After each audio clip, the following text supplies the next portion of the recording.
come with me, and you'll be in a world of pure imagination. What you'll see will defy explanation.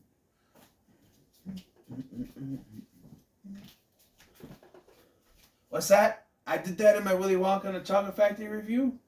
Oh, well, who cares?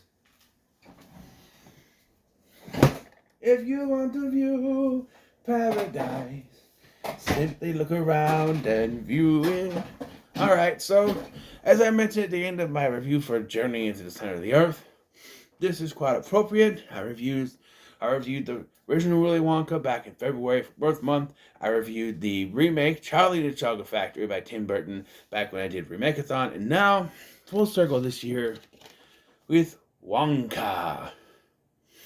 This is my second viewing. And I always feel like second viewings are the better ones to go by. A lot of my early reviews for movies that came out the year that I reviewed them, there's a reason why I go back and I do revisited reviews, because, I go to theaters and I see them, I get my immediate thoughts. And so that's why my review for It Chapter 2 is very, very positive, because of everything that went on with that movie. My son was there. I was with my sister and her boyfriend at the time. My brother was there. I don't know, maybe. And my brother was there, and it was a whole thing watching it with my son. Watching movies with my son is probably been the best experience. Showing him stuff, even showing him stuff that I know about and he doesn't. Like we've gone through the Flash, like tomorrow we're going through Doctor Who, and to just see him realize the plot twist, like, oh, yeah. But like recently, we got to the Misty plot twist at the end of Series 8, and he was.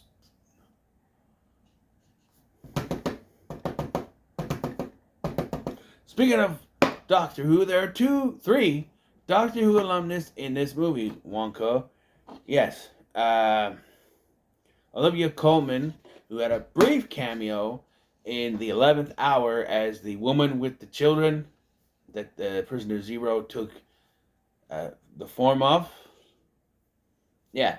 And we ended up watching that after this. I think we were still on 10 at the time.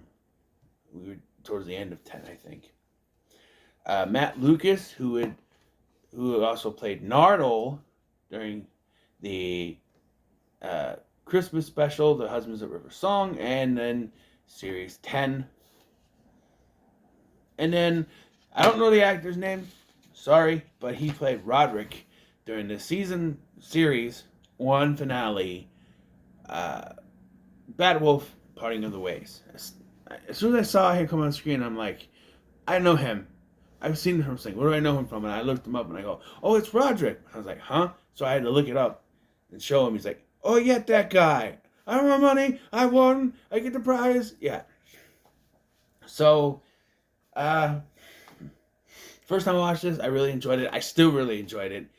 But there are some mixed aspects for me. There's not going to be any overly negative stuff in this review. This is all very positive. But issue number 1. They decided that Willy Wonka is going to be poor, which immediately draws comparison to Charlie Bucket from the original. Well, he was poor. Willy Wonka isn't poor. Okay. Now, obviously, everyone, starts out down in the dumps, unless they're born in the lap of luxury, which he was not. And obviously, we know that the factory was nothing he inherited or anything. It's something he built up. So yes, he would come from the ground under.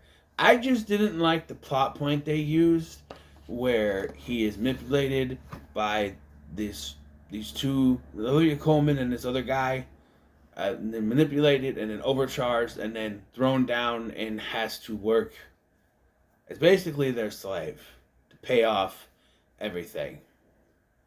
Yeah, that's one aspect. Even on the second watch, I'm like, no, don't like that. Don't like that. Like, I think it would be enough if he showed up to try to sell chocolates and keeps getting thwarted by this triad of chocolate makers. I don't think we needed the aspect of having to work for Olivia Colman, although that's where he meets Noodle. So I guess that plot point kind of works. But like, I don't know.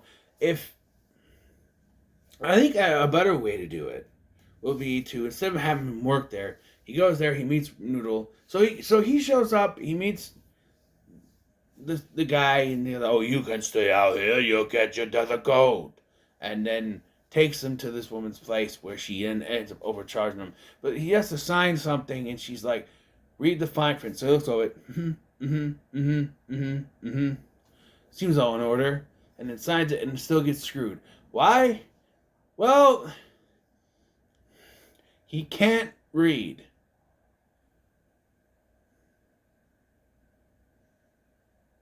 Why? He can't read. Why is that in there? Now I know why they put the read the fine print thing, because that's what he would end up doing later on. They're not the fine print. The um the he has this piece of chocolate that his mom gave him, and when he finally opens it, there's a little golden ticket with a little golden piece of paper or something with words on it, so it gives some inspiration for that. You know, that whole thing. There's callbacks to that. Even a whole song number at the end. Yeah, this is a musical. And I remember when I first watched this with my mom and my son, and they started singing, I'm like, oh. Because my mom's like, do you guys want to watch Wonka? We're like, yeah, sure. And it started singing, and I went, oh, this is a musical. Nothing wrong with musicals. I love musicals. Wasn't prepared for a musical when I decided to watch it. So it threw me off. But it's fine. The songs are good. They're decent. There's, besides the one song at the end that brings back the nostalgia, a song that I really liked, A World of Our Own. So, because I have to keep going through, I'm going to get as many as I can done, I had to take a shower while watching this. And so, my shower is right there. So I can have it on. Because, it's they're right there. TV's right there, shower's right there. So I'm in there with the door open because I live alone. Poor Scotty. And so I'm taking a shower, and that song comes on. So I'm in the shower. I it's stuck in my head. I'm shaving. It's stuck in my head, Yeah, so that's the one song that stuck out. Besides the nostalgic one they do at the end of the songs. Yeah. Then we get the film's villains. A trio of chocolate makers led by the leader of the trio, Arthur Slugworth. Yeah, if you're like me, and when this guy showed up, you went, huh? So I've always been under the impression that Slugworth never existed and was made up for that whole test. Like he interwove it or something. But then I thought about it. My recent rewatch earlier on this year. The Candyman, the guy that sings, the Candyman can cause he makes it with love, makes the world taste good. That guy, he offers Charlie a Slugworth Sizzler. So Slugworth is a real person. But the guy that is going around talking to them is not the real Slugworth. That's where my confusion came from. Problem is, I want to say African American, but he's British, so he's black. Roderick from that two-parter, he's black. Which would immediately cause you to go, wait, why did they believe this weird guy is Slugworth? Now, you do think he's talking to a bunch of kids, they wouldn't know. But then wouldn't Grandpa Joe go, when Charlie goes, there, that's Slugworth. Wouldn't Grandpa Joe go, that's weird, I thought he was a black guy. No, that can't be him. He's a black guy. It's just. Also, like, everyone here is remarkably British for the most part, except for Willy Wonka and Noodle, who's this little girl that works in the shop. And then later, we're led to believe this is the same town, right? The same town that Charlie would grow up in, right?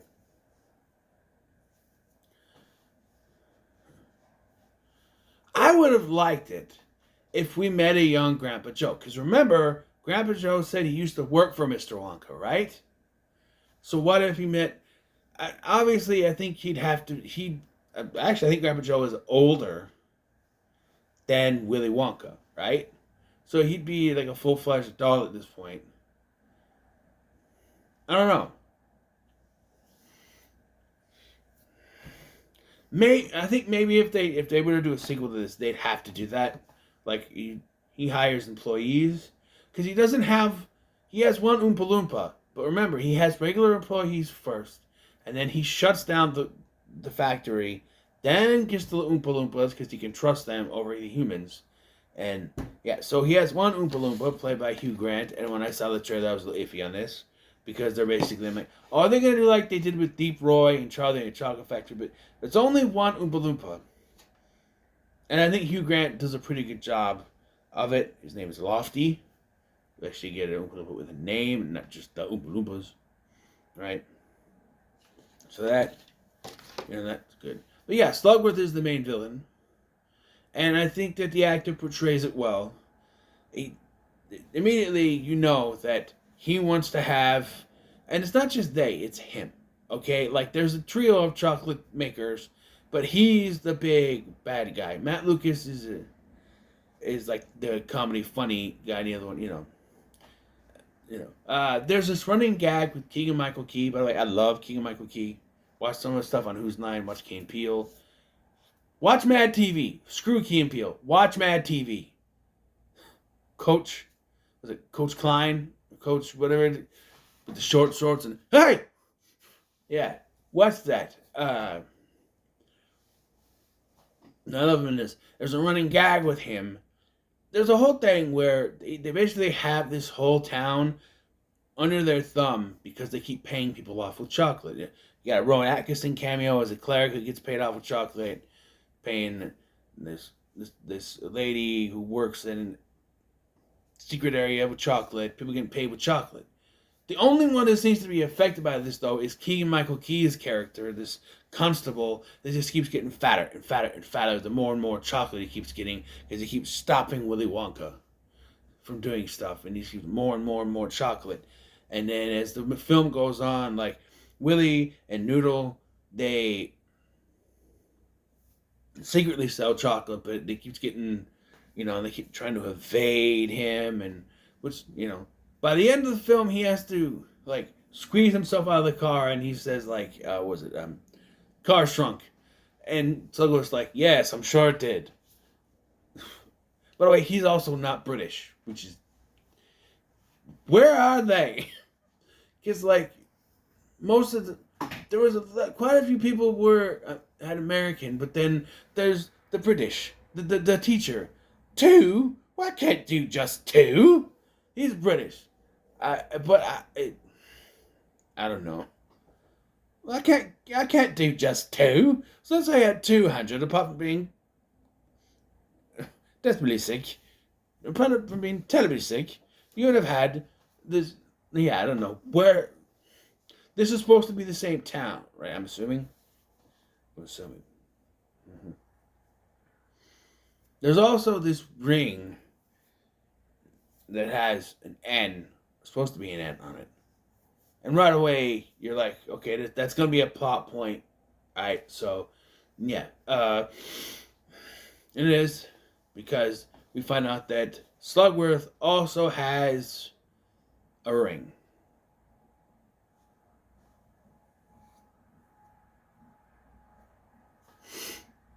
Which makes her an heir, in a way. We find out that she is the daughter of his brother Zebedee, which is not a name, but okay, we'll just keep going. Zebedee. And when his brother died, he got he was sole heir to the fortune. That is till 9 months later. It turns out the guy, Zebedee's wife her future wife, was pregnant. 9 months later, she went on his doorstep because she was sick, she needed medicine, and he basically, so I'm guessing he treated her because if she was sick, but she survived, I guess. He put her in down a laundry chute where Olivia Colman found her and recognized the ring. Why wouldn't he take the ring? Maybe he didn't know about the ring. I don't know. And so he has sole heirs, and so basically been keeping her away from everything. Because we know there's something going on because Willie takes a deal like, hey, you leave and never sell chocolate again, and we'll free all your friends. We'll free all of them. They'll be free. Pay off all their debts. So they do that, and there's a big whole thing of money for Noodle, but it's not to free her. It's to make sure she stays there. So you know something's up. Yeah. So yeah, it turns out she's also an heir. At least I had a big question I'll get to later when I get to it, but yeah. So we do have a conversation between Lofty, the Oompa Loompa, and Wonka, where he's like, apparently, he stomped off at Loompa Land and stole chocolate from their island. So, when you steal chocolate from an Oompa Loompa, they take it back 100-fold. So he keeps stealing the chocolate from Wonka to pay back that. And by the end of the film, he owes one batch of chocolate. So there's this ledger that has all of the bad operations that these trio have been doing. Why you would record that, I don't know, but fine. Why? I don't know why you write stuff like that now, but fine. They trick Rowan Atkinson with a giraffe. Yes, that's introduced early in the film, and for the small role, he did pretty good. For the short little time he's on the screen, yeah. But they find the legend, but are caught, and then they say death by chocolate, because all three of their chocolate combined can drown them. You know what? What a way to go. You know, I would say if I'm going to die in a weird way, I'm going to die eating a giant piece of cake. Death by cake it shall be. But no, it's death by cake, actually. But no, death by chocolate, not a bad substitute for that, I guess. But before they do, they said, here, he's like, hey, if you see a little orange man, this chocolate belongs to him. So, naturally, the three villains eat all the chocolate, which causes for Lofty to come for, you steal from Oompa Loompa, they take it back 100-fold. So he drains all the chocolate, saving Willie and Noodle. Which, I don't know how they would explain the dead body floating there. Are they going to get rid of it? I don't know. But also, when Wonka and Noodle appear and say, hey, you're done. The cops show up, they get arrested, and he's like, I'll get out, and I'll buy my way out. And because I have billions of sovereigns worth of chocolate. And I'm like, which is now, like, contaminated, right? Because that's my biggest thought. It's like, well, they put them in the chocolate. They're going to drown them. But it's filled up the library, which has dust and germs all over the stuff. They have germs on them and other things. That chocolate's now contaminated. And also, the library they're in is not airtight. There's no way it would fill up like that. Sorry. Cracks and crevices exist, and it would not fill up like that. I'm sorry. It's not airtight. It's not, Again, I think it's supposed to emulate the room with the fizzy lifting drinks, where they go into the fan, so it's like that. Although, they're taking that from the original, I guess, but I don't think that was in the book. But anyway, but yeah, and then the chief, police chief, King Michael Key tries to we want you the chief police handle it. I can't, sir. Your name's in here too. So yeah, like I know he's on it, and yeah, but then we get to the moment where we cry. So they're all happy, they're celebrating, and all that. The chocolate they ate are hover chocks, which means they're gonna fly off. They'll wear off eventually. So, and once they get down, Slugworth is going to jail, right? Which means that Noodle is going to inherit his chocolate fortune. Now that also brings a big question around. By the time we get to Willy Wonka the Chocolate Factory, Slugworth, Wonka are feuding, right? Or are we only led to believe that? Right?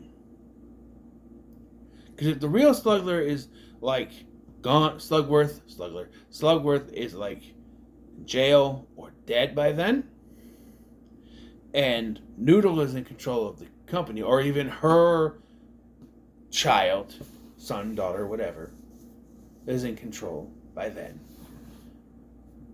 There's only like 20 years between. Again, I'm going by Gene Wilder's age. I think he was in his 40s. I think. Not exactly sure, but I think. Timothy Chalamet. Timothy Chalamet is in his 20s, I'm assuming. So, give or take 20 years. Let's say he's 25, and Gene Wilder was 45. That's 20 years. We'll just say that.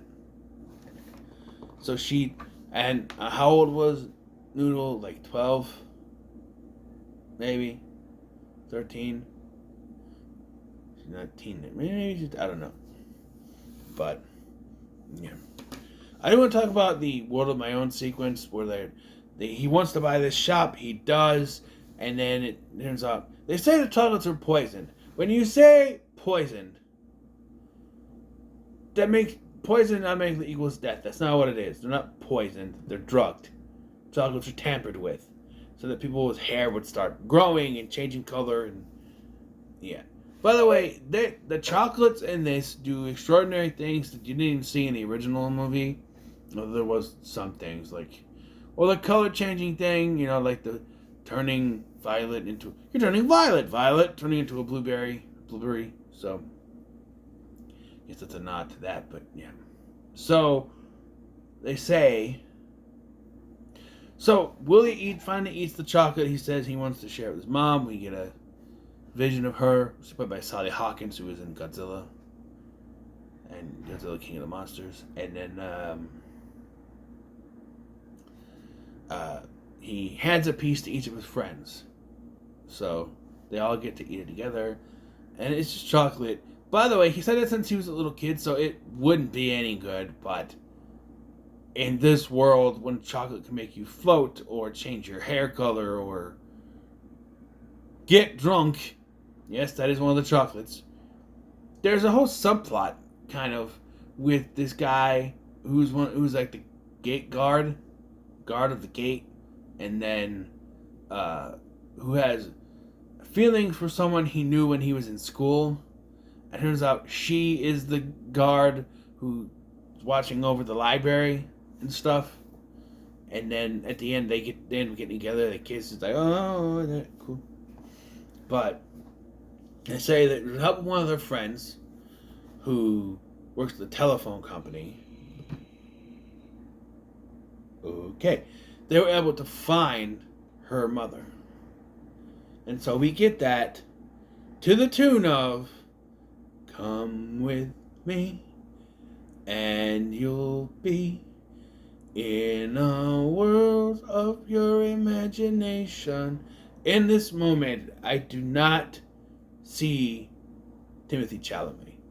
Maybe here, but later, once everything sets up, like here, maybe, right? Talking to her, happy, but then he's talking to Lofty, and Lofty is like, well, you still owe me, so I'm going to come back for it. And so he gives him the one thing. He's like, oh, yes, I can go now. Or you can come help me, which does not go with the story. He doesn't have Oompa Loompas till after. Because if he's supposed to, because according to the original story, he had humans working for him and then closed down the factory and found the Oompa Loompas and reopened it. Grandpa Joe used to work for him. So, I don't know. My nose itches. I'm sorry. Bugging the hell out of me. But I can concede he had one there. Because no one ever seems to believe there's a little orange man until the end. No one can see him. He sneak around. All that stuff. Also, that comes from them. I know that's how he called them in the original movie. But apparently it's like a calling card for Lofty to show up. Like he'll play it before he shows up. Now we get the moment where Timothy Chalamet ceases to exist, and I see Willy Wonka, just Willy Wonka, because he continues. He sings the actual version of the song, because the one he sings with to Noodle is like a small, is a different version. By the way, her mother's name is Dorothy. Am I alone to think that's a nod to the Wizard of Oz? Just a little bit, just a little bit. But the version he sings to Oompa Loompa is the actual song, and we see them going to an old castle, and it becomes the factory and everything, and this becomes Willy Wonka. You even see Lofty take a drink out of the little flower cup and then eat a flower as a nod to, you know, when Gene Wilder ad-libbed and actually bit the cup, which wasn't actually chocolate. It was, he ad-libbed that. He wasn't supposed to bite it, and he did. So it's a little nod to that.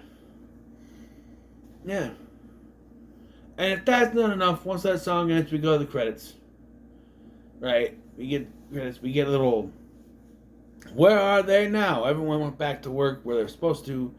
The comedian guy got his girlfriend back. And then the two bad guys, they're like, the cops show up for them, so they decide to drink all the poisons instead of just dumping it down the drain. And so that it shows that they're all miscolored and they get arrested. And then we get a reprise of The World of Our Own. Yeah, and so I was kind of dancing a little bit while getting ready for this. Pretty, pretty, pretty, pretty good. Nothing more, nothing less. This was good.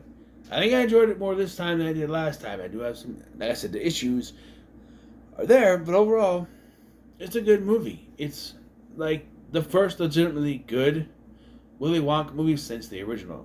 Yeah, that's right. I still don't like Charlie and the Chocolate Factory. I thought it was okay, but it's nothing compared to this. I said that in that review.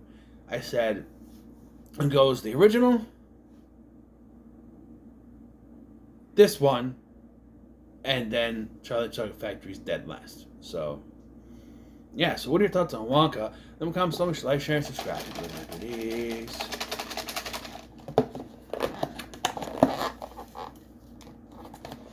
Let's try to read it backwards.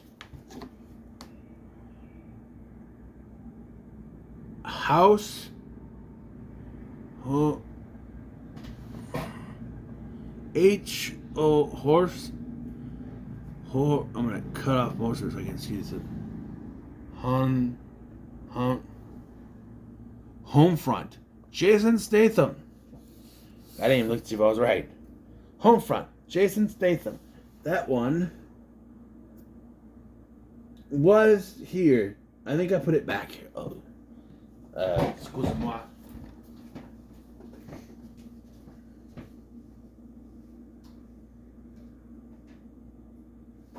It's not here. How? No, it's not here. It's not. Oh, where? Oh, wait. Wait. Let's make a deal. Wayne Brady. Behind door number 2. Aha. Technically, that's door number 1 because maybe that's door number 1. Behind door number 1, there is a toilet and a shower and a sink. Homefront. Jason Statham. How long is this movie? Let's see. An hour and 41 minutes. Not bad. Just over the 90-minute mark. So, it's 101 minutes, actually. Anyway, thank you for watching. I've been Scotty, and I'll see you in the next one.